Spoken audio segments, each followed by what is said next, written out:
El silencio de la noche en un hospital a veces no es el más tranquilizador. Esta noche nos adentramos en el mundo de aquellas que velan por nosotros cuando el mundo duerme, las enfermeras de turno noche. Escucharemos testimonios de lo que acecha en las penumbras de los pasillos, los susurros sin origen y las presencias que solo ellas, en la soledad de la madrugada, pueden percibir. Si alguna vez has trabajado o estado en un hospital de noche, o conoces historias similares, te animamos a compartirlas en los comentarios. Queremos saber qué es lo que la oscuridad te ha revelado, y si la intriga te consume y disfrutas de lo inexplicable, no olvides suscribirte para que nuestra comunidad siga creciendo. Sin más preámbulos, apaguemos las luces y escuchemos el primer testimonio. Esta experiencia nos la compartió Ana, una enfermera que trabajó durante años en el turno de noche de un antiguo hospital.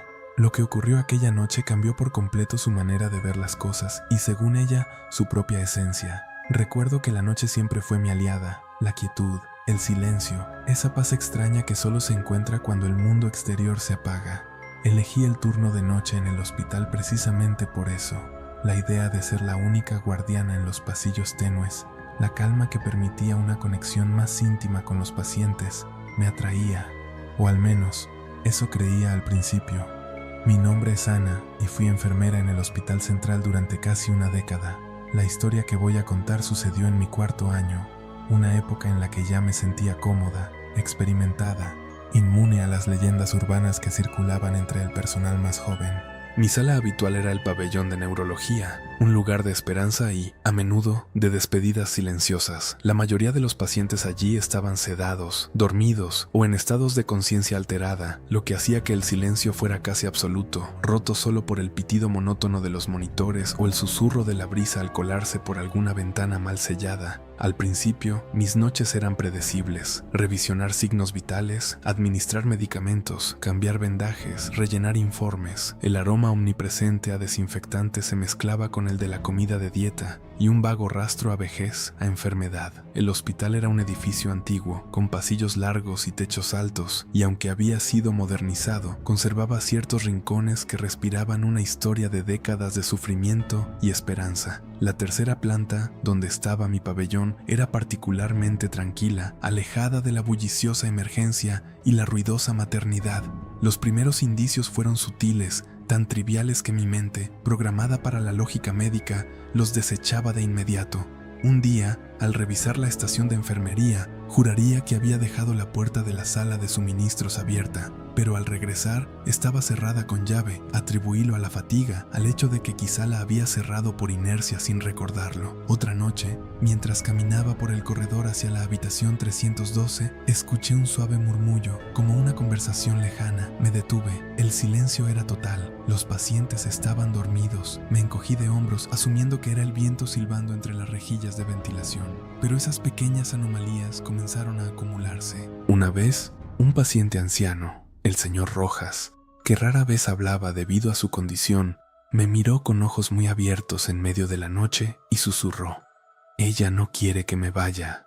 Creí que se refería a alguna alucinación inducida por la medicación, algo común en su estado. Le tranquilicé y revisé su historial. Nada fuera de lo normal. Hubo una noche en particular que marcó un antes y un después. Eran alrededor de las 3 de la mañana, la hora bruja, como la llamábamos. Acababa de terminar una ronda y me senté en la estación, absorta en el papeleo, con el suave zumbido de las luces fluorescentes como única compañía. Entonces, lo escuché. Unas pisadas, claras, rítmicas. No eran las mías, ni las de ningún colega, porque eran demasiado ligeras, como descalzas, y venían del pasillo de las habitaciones vacías al final del pabellón. Contuve la respiración, miré el reloj, 3:10 de la mañana. Nadie debería estar por ahí. Me levanté despacio. El crujido de mi uniforme rompiendo el silencio me pareció ensordecedor.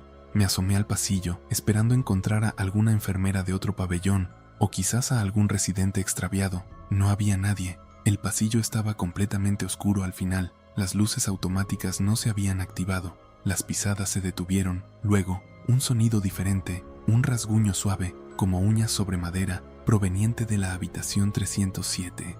La habitación 307 era peculiar. Siempre estaba vacía.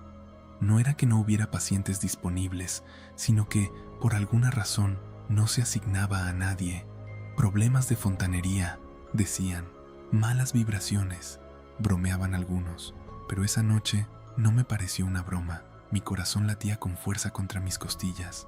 Tomé un pequeño linterna de mi bolsillo y caminé lentamente hacia la 307. La puerta estaba ligeramente entreabierta. Una tenue luz de la luna se filtraba por la ventana, revelando solo el borde de la cama vacía. El aire en la habitación era notablemente más frío que en el pasillo, un frío que me hizo erizar el vello de los brazos.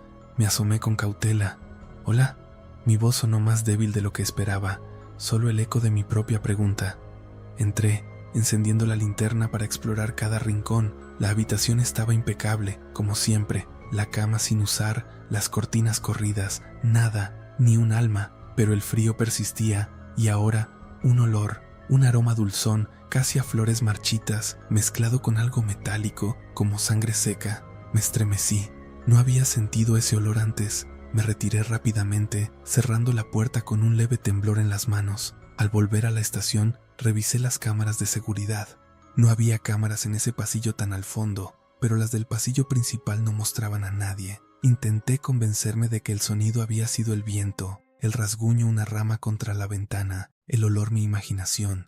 Pero la sensación de ser observada, de que no estaba sola, se quedó conmigo el resto de la noche. Las semanas siguientes, la presencia se volvió más audaz. Mis cosas empezaron a desaparecer y reaparecer en lugares extraños. Un bolígrafo que había dejado en el escritorio aparecía dentro de una gaveta cerrada con llave.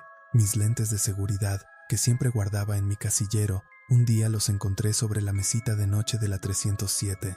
Era como si alguien estuviera jugando conmigo, probando mis límites. Una noche, mientras preparaba las jeringas para los medicamentos de la mañana, la radio de la estación, que siempre estaba sintonizada en una emisora de música suave, cambió de canal. Se sintonizó a una estación de estática pura. El ruido blanco era ensordecedor. Intenté cambiarla de vuelta, pero el dial no respondía. De repente, entre la estática, escuché un susurro, claro, pero ininteligible. Un nombre, no el mío, pero sí reconocible. El nombre de una paciente que había fallecido en ese mismo pabellón unos meses atrás. Se llamaba Elena.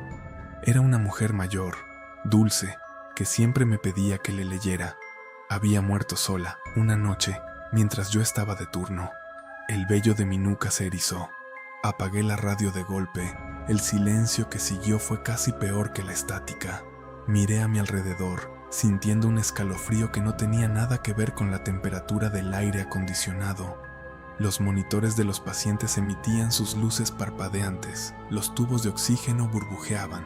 Todo era normal, pero yo ya no lo era. Comencé a hablar con mis colegas de forma casual al principio sobre sensaciones extrañas o ruidos raros. Algunos me miraban con escepticismo, otros con una sonrisa que denotaba que no era la primera vez que escuchaban algo así. La enfermera más antigua del turno, Clara, que había trabajado en el hospital durante 30 años, un día me tomó del brazo. «Ana», dijo con una voz grave y baja, «no busques explicación a todo lo que ves y oyes aquí. Este lugar tiene memoria, y algunas de esas memorias se aferran». Le pregunté qué quería decir. «Dicen que una enfermera, hace mucho, se quitó la vida aquí, en el 3er piso, después de un error fatal con una de sus pacientes. No pudo vivir con la culpa, y nunca se fue del todo.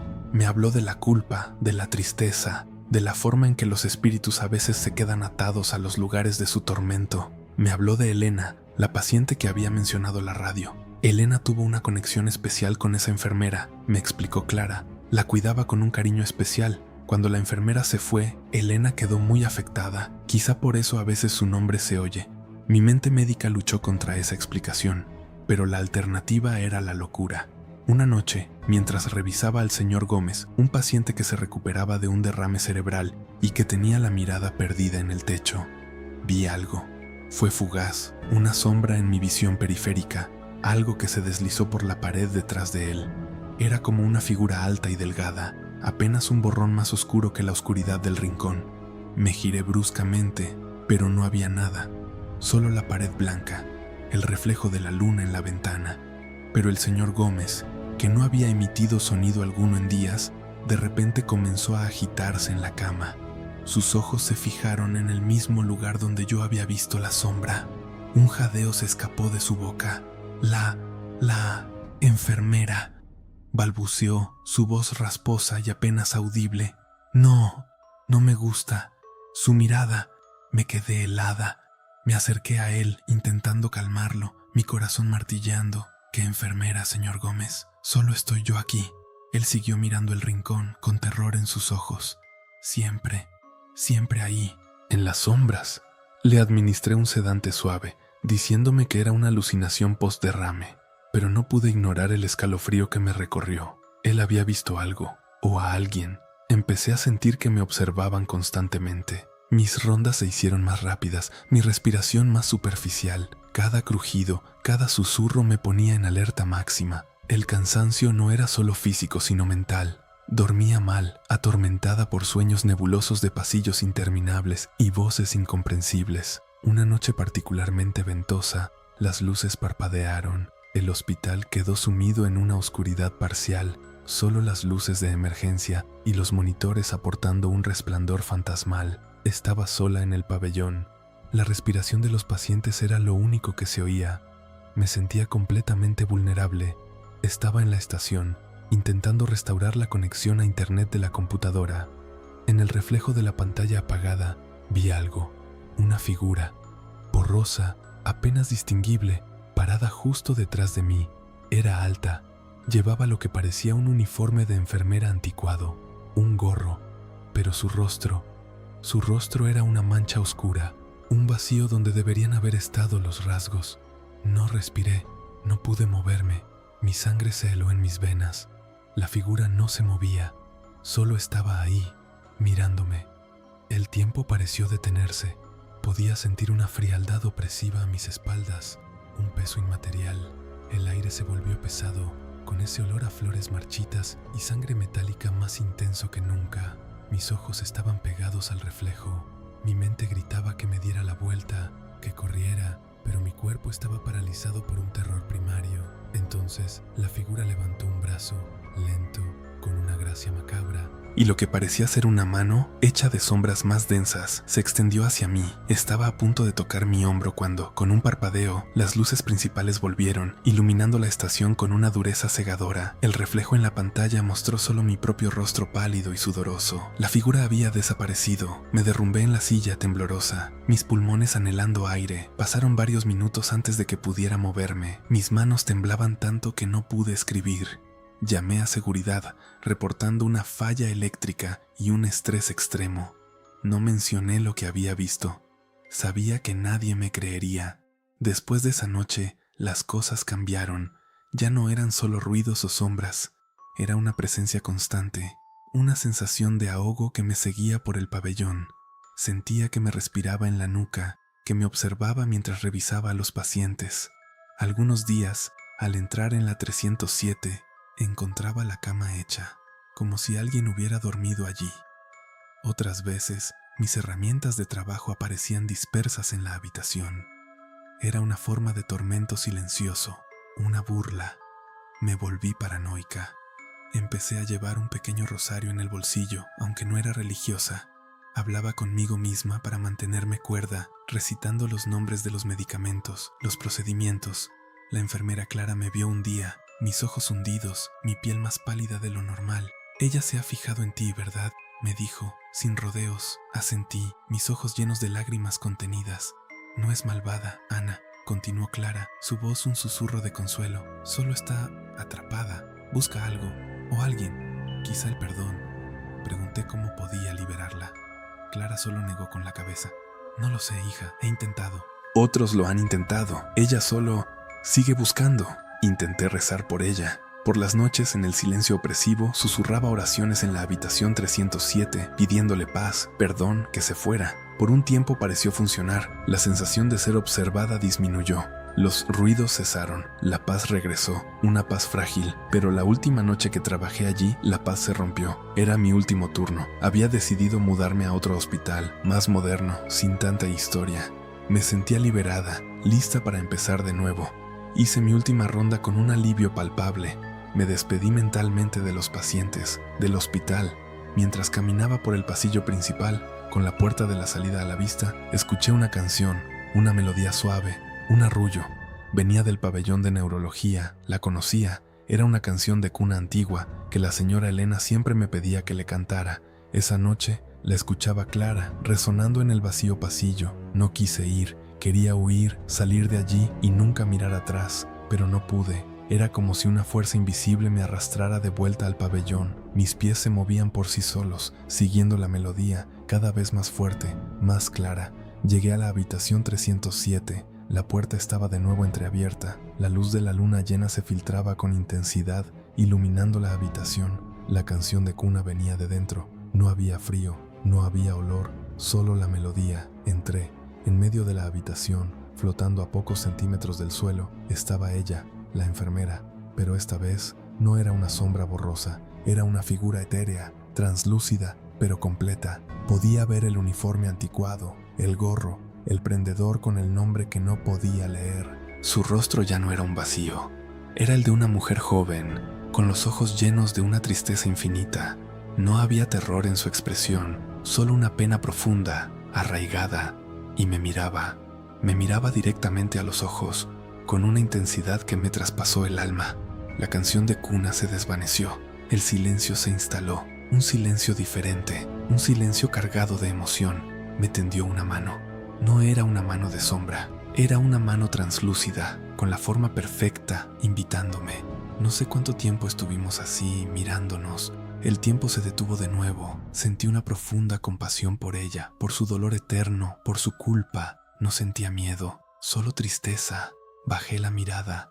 No podía tomar su mano, no podía unirme a su tormento. Cuando levanté la vista, ella ya no estaba allí. La habitación estaba vacía, la luna seguía iluminando el espacio desolado. La canción de cuna no volvió. Me fui del hospital esa noche. Nunca regresé. El nuevo trabajo era bueno, el hospital moderno y ruidoso, pero a veces, en el silencio de mi propia casa, cuando el mundo exterior se apaga, creo escuchar un suave murmullo, una canción de cuna lejana, y en la oscuridad de mi dormitorio, a veces juro que siento ese frío inexplicable, ese olor a flores marchitas. Ella no me quiso llevar, pero creo que una parte de ella, de su tristeza, se quedó conmigo. Una parte de mí, de mi inocencia, se quedó en la 307, y esa fue la historia que Ana nos compartió, una que la persigue hasta el día de hoy. Espero que les haya dejado pensando sobre los silencios de la noche y lo que pueden ocultar. Esta experiencia me la compartió Marco, un enfermero con casi 15 años de servicio, la mayor parte de ellos trabajando en el turno de noche. Si tú también tienes una historia que contar y aún no te has suscrito al canal, te invito a hacerlo. Publicamos historias nuevas cada semana. Lo que sigue es su testimonio. Mi nombre es Marco y durante casi 15 años el hospital fue mi segundo hogar. No cualquier hospital, sino uno de esos gigantes de concreto y ladrillo que parece haber crecido capa por capa a lo largo de décadas, acumulando historias en cada pasillo. Yo era enfermero de turno nocturno y eso significa que viví en el lado más silencioso, más oscuro del hospital. Un mundo de luces bajas, susurros mecánicos y la constante tenue pulsación de la vida en su punto más vulnerable. Siempre me consideré un hombre pragmático, escéptico. Los fantasmas, los espíritus, eran cosas de películas, no de la vida real, hasta que trabajé en el ala de cuidados paliativos, en el tercer piso del edificio más antiguo. Esa ala, conocida informalmente como el ala del suspiro, era un laberinto de habitaciones pequeñas, techos altos y ventanas que daban a un patio interior oscuro. Siempre olía a antisépticos, a medicamento y, a veces, a ese dulce y lúgubre aroma a flores viejas que anuncia la despedida. Mis colegas más veteranos solían bromear sobre el ambiente del lugar. Decían que las almas de los pacientes que no encontraban paz se quedaban merodeando, buscando consuelo o simplemente un rostro familiar. Yo me reía. Atribuía sus historias a la fatiga, a la sugestión colectiva que se genera con la privación del sueño y el estrés de tratar con la muerte a diario. Pero fue allí, en esa ala, donde mi escepticismo comenzó a resquebrajarse. Al principio era sutil, el frío, no el frío general del aire acondicionado, sino un frío repentino, concentrado, que te calaba los huesos en un punto específico del pasillo o dentro de ciertas habitaciones. Luego, el silencio. No el silencio normal de la noche en un hospital, que se interrumpe por el bip de una máquina o el susurro de una conversación lejana, sino un silencio denso, absoluto, que absorbía el sonido y te dejaba con un zumbido en los oídos, como si el mundo exterior se hubiera apagado de golpe. Eso solía pasar en el extremo más alejado del pasillo, cerca de la habitación 312. La habitación 312 era particular, a menudo estaba vacía. Cuando tenía un paciente solía ser alguien en las últimas etapas, con muy poca conciencia. Recuerdo una noche que estaba revisando los gráficos en la estación de enfermeras, que estaba a solo unos metros de la 312. El ala estaba inusualmente tranquila. De repente, escuché un leve rasgueo, como de uñas sobre madera, proveniente de dentro de esa habitación. Mis ojos se dirigieron automáticamente a la puerta. Pensé que tal vez era la persiana que se movía con el aire, o alguna rata, aunque nunca habíamos tenido problemas de ese tipo en el tercer piso. Me acerqué, abrí la puerta lentamente y encendí la luz tenue de la pared. La habitación estaba impecable, vacía, las persianas cerradas, no había nada. Me encogí de hombros, asumiéndolo como mi propia imaginación jugándome una mala pasada. Las cosas se fueron volviendo más frecuentes y menos fáciles de descartar. Las luces de la estación de enfermeras parpadeaban, solo cuando yo estaba solo. Si llegaba un compañero se estabilizaban. Los objetos pequeños como bolígrafos o notas cambiaban de lugar o aparecían en escritorios donde no recordaba haberlos dejado. Una vez dejé mi taza de café sobre el mostrador y al volver de revisar a un paciente estaba en el suelo, intacta, como si alguien la hubiera colocado con cuidado en lugar de tirarla, pero lo más inquietante eran los susurros. Al principio los atribuía a la fatiga auditiva o al ruido blanco de los equipos, voces bajas, indistintas, que parecían flotar justo en el límite de mi audición, como si alguien estuviera hablando por el intercomunicador de otra sala, pero sin llegar a entender una palabra. Siempre eran femeninas. Con el tiempo empecé a distinguirlas, o al menos a creer que las distinguía. No eran palabras formadas, sino sílabas sueltas, fragmentos que mi cerebro intentaba desesperadamente unir. No, sola, frío. Me empecé a sentir ridículo, como si me estuviera volviendo loco. Empecé a usar auriculares para escuchar música suave, cualquier cosa para ahogar ese murmullo fantasmal. Lo más concentrado de todo aquello siempre parecía estar alrededor de la habitación 312. Empecé a sentir una aversión instintiva a entrar en ella, especialmente si estaba oscura. Si tenía que hacerlo, siempre encendía todas las luces disponibles. Una noche, una paciente de edad avanzada, la señora Robles, fue ingresada en la 312 para cuidados paliativos. Era una mujer tranquila, casi siempre dormida o en un estado de duermevela. Aquella noche, mientras le administraba la medicación, el frío habitual de la habitación se intensificó hasta el punto de que mis manos temblaban un poco. Sentí esa inconfundible sensación de ser observado, pero no por la señora Robles, quien roncaba suavemente. Miré hacia la esquina más alejada de la habitación. No había nada, pero mi visión periférica captó un movimiento, una distorsión en el aire, como el calor que se eleva del asfalto caliente, pero sin calor y de forma vertical, delgada. Me giré bruscamente y desapareció. Al salir de la habitación, la señora Robles se agitó ligeramente en su cama. Sus ojos se abrieron, mirando fijamente a la esquina donde había visto la anomalía. Susurró con una voz rasposa que apenas era suya: «Ella está aquí. ¿No la ves, hijo? Está esperando». Mi corazón dio un vuelco. No me esperaba esa reacción de alguien tan sedado. Le pregunté con calma a quién se refería, pero ella solo cerró los ojos y volvió a su sueño superficial, como si nunca hubiera hablado. Esa noche no pegué ojo. Me quedé en la estación de enfermeras tratando de racionalizarlo todo. La señora Robles estaba delirando. Era la medicación, la avanzada edad. La distorsión en el aire era mi propia imaginación jugándome una pasada. Los susurros eran la brisa, pero la semilla de la duda ya estaba plantada y germinaba con cada nueva anomalía. La noche que lo cambió todo para mí fue hace unos 5 años.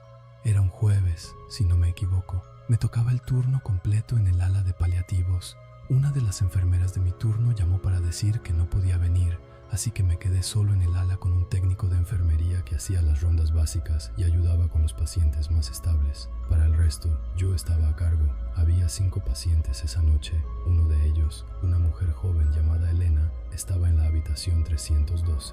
Tenía un cáncer terminal muy agresivo y su estado se había deteriorado rápidamente. Era hermosa, a pesar de la enfermedad, y tenía una mirada triste pero lúcida que te rompía el alma. El turno comenzó con normalidad, si es que se puede llamar normalidad a un hospital de noche. La quietud habitual, el olor a desinfectante. Pero a medida que la noche avanzaba, La atmósfera empezó a volverse pesada. El frío no era localizado esta vez. Una capa helada parecía haberse extendido por todo el pasillo del ala, y mis compañeros de seguridad, cuando hacían sus rondas, también lo notaban, aunque lo atribuían a un fallo del sistema de calefacción. El técnico de enfermería, un joven recién graduado, me preguntó varias veces si sentía un aire extraño. Le dije que sí, para no asustarlo, y le pedí que no se preocupara. Alrededor de las 2 de la madrugada empecé a escucharla de nuevo, la misma melodía suave, una especie de nana infantil, muy lejana al principio, apenas un murmullo que se mezclaba con el zumbido de las máquinas. No le di importancia, pensé que era la radio de alguien en un piso inferior, filtrándose, pero la melodía se hizo más clara y pronto me di cuenta de que venía de la dirección de la habitación 312. Me acerqué, despacio, el corazón martillándome en el pecho. Me paré junto a la puerta de Elena. El sonido era inconfundible ahora. Una nana, cantada con una voz dulce y melancólica, resonando desde dentro. Entré. Elena estaba dormida, o eso parecía. Su respiración era débil pero constante. La habitación estaba sumida en la penumbra. Me acerqué a su cama para comprobar sus constantes. Fue entonces cuando me di cuenta de que el sonido no venía de ella. Venía de la esquina más alejada de la habitación. La misma esquina donde había visto la distorsión y donde la señora Robles había señalado. El aire se volvió gélido, un frío que me quemaba los pulmones al respirar. Mis vellos se erizaron y un escalofrío me recorrió la espalda hasta los pies. Mientras revisaba a Elena, ella abrió los ojos, pero no me miró a mí. Su mirada estaba fija en la esquina oscura y una expresión de terror se dibujó en su rostro demacrado. Sus labios se movieron y esta vez habló con una claridad escalofriante para su estado. Ella está aquí, Marco. Está de pie. Siempre ha estado esperando. Su voz era un susurro que me heló la sangre. Intenté tranquilizarla, pero ella se agitó violentamente, tratando de levantar una mano débil hacia la esquina. «No te la llevarás. No la tocarás», gritó, con una fuerza que no creía posible en su estado. Estaba gritando a la nada, a la oscuridad. Fue entonces cuando la vi. No era una distorsión, no era una sombra jugándome una mala pasada. Era una figura, alta y delgada, apenas una silueta femenina de contornos oscuros, como si estuviera hecha de la propia ausencia de luz. No tenía rasgos definidos, era una mancha más oscura en la penumbra, pero su presencia era innegable, tangible. Estaba allí, observándonos, y sentía su mirada, fría y antigua, atravesándome. El pánico me atenazó. Mi garganta se cerró. Intenté gritar, pedir ayuda por la radio, pero solo salió un jadeo. La radio de mi solapa chisporroteó y se apagó, como si algo la hubiera desconectado. Intenté retroceder, pero mis piernas no respondían. Estaba paralizado, clavado al suelo, viendo cómo esa figura comenzaba a moverse. Se deslizó por la pared, lentamente, inexorablemente, hacia la cama de Elena. Elena empezó a convulsionar.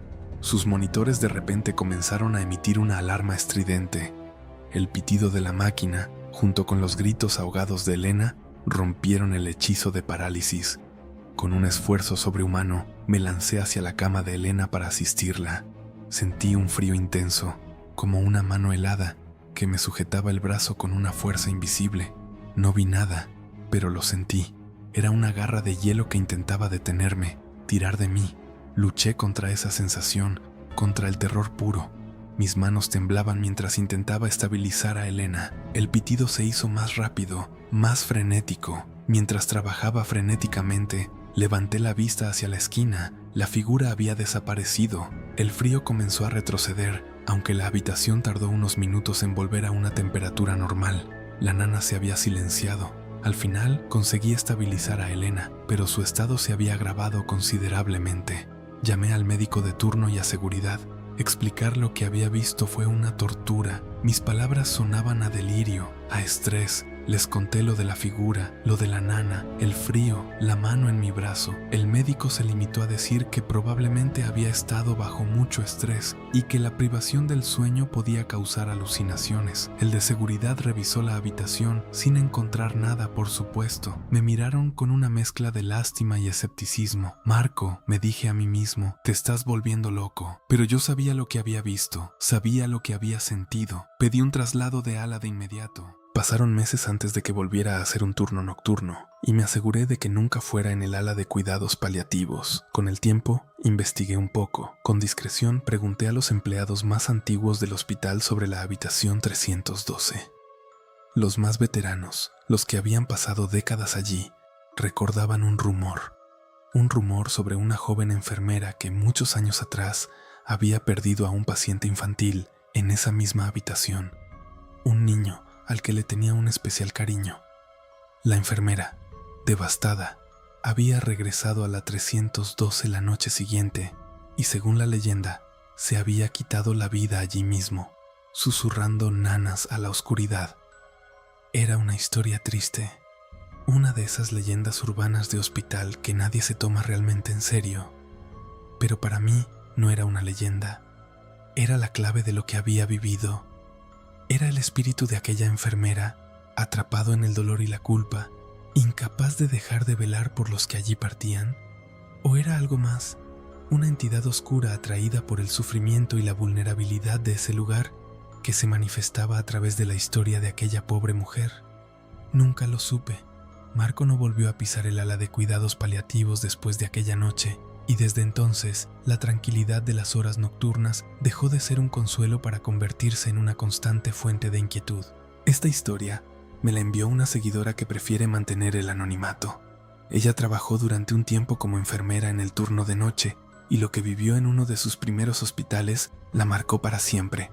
Si a ti también te gustan estas historias que nos ponen los pelos de punta, no olvides suscribirte al canal y dejar un comentario contándome qué te pareció. Ahora déjame contarte su relato. Era mi primera semana completa en el Hospital General de San Agustín, un edificio tan antiguo que las grietas en sus paredes parecían telarañas gigantes, mapas de historias olvidadas. Me habían asignado al ala de geriatría, en el tercer piso, un ala que, para ser sincera, apenas tenía pacientes. Era una especie de sala de desahogo para los casos menos críticos o para aquellos que estaban a la espera de ser trasladados a residencias. En la noche, la mayoría dormían profundamente y la actividad se reducía a las rondas rutinarias, la medicación puntual y el silencio abrumador. Recuerdo el olor del hospital, una mezcla estéril de desinfectante, el dulzor metálico de la sangre seca y un toque rancio de vejez. Era un aroma que se impregnaba en tu ropa, en tu piel, y que tardaba horas en desaparecer, incluso después de una ducha. Esa primera semana me sentía más como una sombra que como una persona, moviéndome por pasillos desiertos, con solo el tenue zumbido de la iluminación fluorescente como compañía y el ocasional chirrido de mis zapatos sobre el linóleo pulido. Mi turno comenzaba a las 10 de la noche. Cuando llegaba, la enfermera del turno de la tarde me daba el reporte. 3 pacientes en el ala. La señora Elena, una mujer amable con demencia avanzada que a veces creía estar en su juventud, el señor Ricardo, con problemas cardíacos, que dormía la mayor parte del tiempo, y el señor Bermúdez, un ex militar postrado en cama que apenas respondía a estímulos, pero cuyo rostro serio, incluso en el sueño, infundía respeto. 3 almas dormidas, 3 horas de paz relativa hasta la siguiente ronda de signos vitales. La primera noche fue tranquila, monótona. Revisé los expedientes, preparé las jeringas, hice mis rondas, documenté. La luna se filtraba por las ventanas altas de los pasillos, dibujando patrones plateados en el suelo. El silencio era tan profundo que podía escuchar el latido de mi propio corazón. Hubo un momento, mientras revisaba el cuarto del señor Bermúdez, en que sentí un escalofrío. No fue el frío del aire acondicionado, sino una sensación de estar siendo observada. Miré a mi alrededor, pero solo encontré las sombras danzantes de los equipos médicos y el pacífico, aunque inexpresivo, rostro del anciano. Me dije que era el cansancio, la sugestión del nuevo entorno. La segunda noche, la rutina fue la misma, pero algo cambió. Mientras preparaba el té en la pequeña cocina del ala, escuché un sonido. Era suave, como un gemido lejano, un lamento. Me quedé inmóvil, con la taza a medio llenar. Aguzé el oído. Nada, solo el susurro del ventilador. El viento, pensé. El edificio era viejo y a veces el viento se colaba por las rendijas, produciendo extraños ruidos. Volví a mi tarea, pero la sensación de inquietud ya se había instalado en mí. Más tarde, durante mi ronda de la 1 de la madrugada, pasé por la habitación 304. Era una de las habitaciones vacías. Siempre lo había sido desde que empecé. La puerta estaba entreabierta, como de costumbre. Cuando pasé, juro que vi un movimiento en la penumbra. Una sombra se deslizó por el borde de la cama, desapareciendo justo cuando mis ojos intentaron enfocarla. Me detuve en seco, el corazón golpeándome contra las costillas. Me acerqué con cautela, empujando la puerta para abrirla del todo. La luz del pasillo inundó la estancia. Vacía, completamente vacía.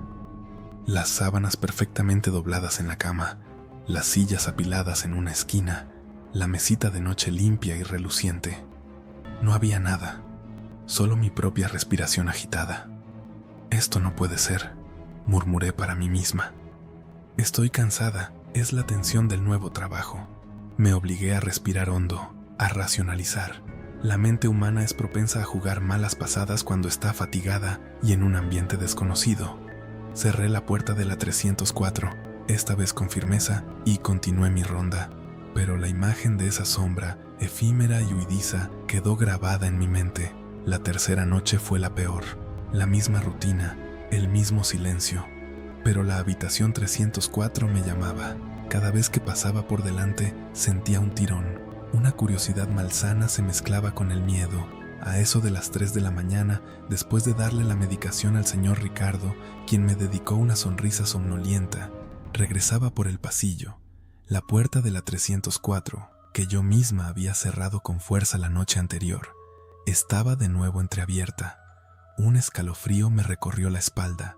Ya no era una cuestión de viento o de cansancio. Alguien la había abierto. ¿Un compañero de mantenimiento? ¿Limpieza? No, ellos solo trabajaban de día. No había nadie más en esta ala, aparte de mí y los pacientes. Con el pulso acelerado, me acerqué a la puerta, empujándola suavemente. La habitación estaba en penumbra, solo iluminada por la luz lechosa de la luna que se colaba por la ventana, y entonces la escuché. Una tos, suave, seca, pero inconfundible. Venía del interior de la habitación. «¿Hola?», dije. Mi voz apenas un susurro que se perdió en el aire pesado. «¿Hay alguien aquí?». El silencio volvió a caer, más denso que antes. Me adentré un paso, luego otro. La habitación parecía más fría que el pasillo. Mis ojos se ajustaron a la oscuridad. Fue entonces cuando la vi, sentada en la silla junto a la cama, una figura, pequeña, encorvada, con el cabello largo y canoso cayéndole sobre los hombros. No pude ver su rostro, estaba oculto por la sombra y su postura agachada. Parecía una paciente, quizás alguien que se había extraviado de otra ala. «¿Señora?», pregunté, intentando que mi voz sonara tranquila y profesional. «¿Está todo bien? ¿Se ha perdido?». No hubo respuesta. La figura permaneció inmóvil. La piel de gallina se extendió por mis brazos. Había algo profundamente antinatural en su quietud.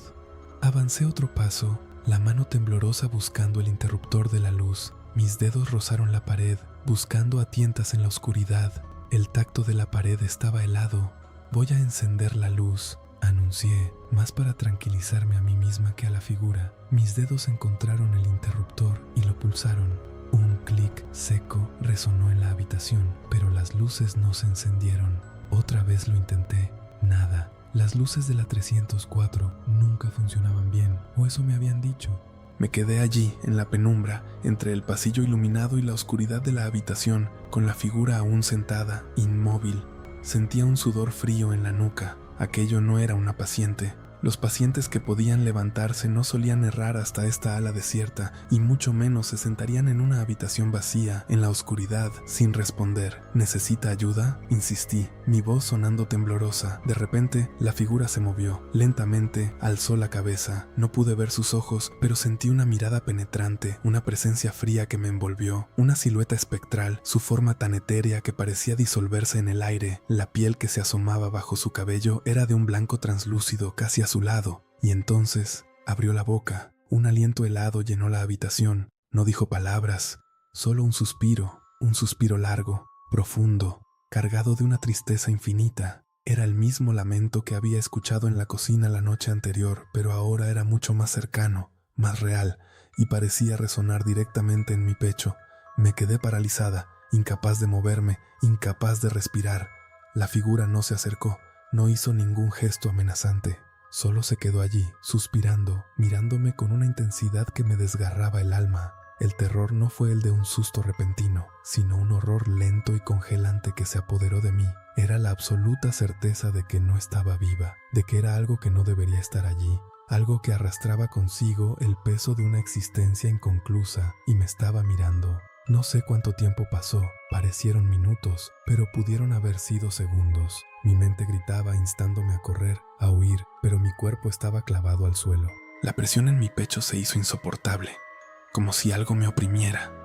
Entonces, tan lentamente como había alzado la cabeza, la figura la inclinó de nuevo, encorvándose sobre sí misma, y el suspiro se desvaneció, dejando solo el silencio y el frío. En ese momento, la parálisis cedió. Retrocedí un paso, luego dos, sin apartar los ojos de la figura inmóvil. Mi mano encontró el marco de la puerta.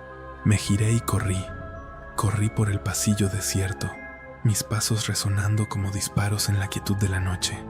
Me encerré en el puesto de enfermería, temblando, hiperventilando. Me apoyé contra la puerta metálica, el corazón latiéndome a 1000 por hora, intentando recuperar el aliento. Me quedé allí, sentada en el suelo frío, con la espalda pegada a la puerta, durante lo que pareció una eternidad. Intentaba calmarme, intentaba razonar, pero cada célula de mi cuerpo gritaba que lo que había visto era real. No era fatiga, no era la imaginación, era una presencia, una mujer fantasmal que me había mirado y me había comunicado su profunda tristeza con un simple suspiro. Cuando el sol comenzó a asomarse por el horizonte, tiñendo el cielo de un rosa anémico, me sentí lo suficientemente segura como para salir. Mi turno estaba a punto de terminar. La enfermera del turno de la mañana llegó, una mujer de mediana edad con una sonrisa cansada. «Buenos días, Carmen», me dijo.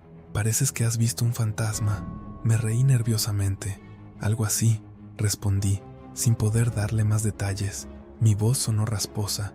Le di el informe del turno intentando actuar con la mayor normalidad posible. No mencioné nada de la habitación 304, ni de la figura, ni del suspiro. ¿Quién me creería? Probablemente me enviarían a casa por estrés, pero no pude evitar preguntar, con una falsa indiferencia, mientras preparaba mis cosas para irme. «Oye, ¿la habitación 304 siempre ha estado vacía?» La enfermera de la mañana frunció el ceño, como si mi pregunta fuera extraña. «Sí, desde hace años. Es una de esas habitaciones que tienen fallos en el sistema eléctrico y de ventilación. Nadie la usa». Hizo una pausa.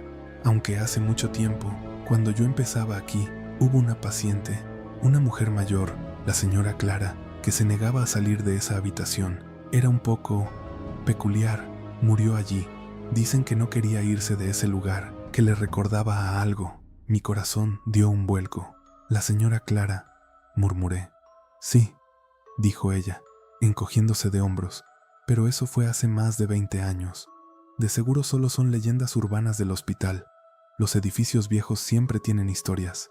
Salí del hospital con el sol de la mañana golpeándome el rostro, pero el frío de la habitación 304 parecía haberse aferrado a mi piel. La historia de la enfermera de la mañana confirmaba lo que mi razón se negaba a aceptar. La mujer que había visto, la que había suspirado con tanta tristeza, era la señora Clara. Después de esa noche, hice lo que pude para evitar la habitación 304. Cada vez que pasaba por allí, sentía un escalofrío y la puerta me parecía más oscura, más silenciosa. A veces, juraría que escuchaba un leve lamento, un suspiro flotando en el aire. La curiosidad morbosa luchaba contra el terror que me invadía. Hubo días en los que la puerta estaba completamente cerrada, otros en los que estaba entreabierta, invitándome a mirar dentro. Nunca lo hice. Un mes después, me trasladaron a otro hospital, más moderno, con pasillos más luminosos y menos historias. Nunca volví a trabajar en San Agustín, pero incluso hoy, años después, cuando la noche se cierne y el silencio me envuelve, a veces puedo sentir ese aliento helado en mi nuca y escuchar el eco de un suspiro triste, un lamento que no busca asustar, sino simplemente solamente ser escuchado, un último rastro de una presencia que se niega a abandonar su lugar de descanso final, y así concluye la historia de nuestra seguidora, una enfermera que, como muchos de ustedes, ha sido testigo de lo inexplicable en la soledad de la noche. Es increíble cómo ciertos lugares parecen retener la esencia de quienes los habitaron, incluso después de que se han ido. ¿Ustedes han tenido alguna experiencia similar en un hospital o en algún lugar antiguo? Me encantaría leer sus testimonios en los comentarios. Si les gustó esta historia y quieren seguir escuchando relatos que los mantengan despiertos o quizás los arrullen en un sueño inquietante, no olviden suscribirse al canal. Agradezco su compañía en estas noches de misterio. Descansen si pueden y nos escuchamos en la próxima historia.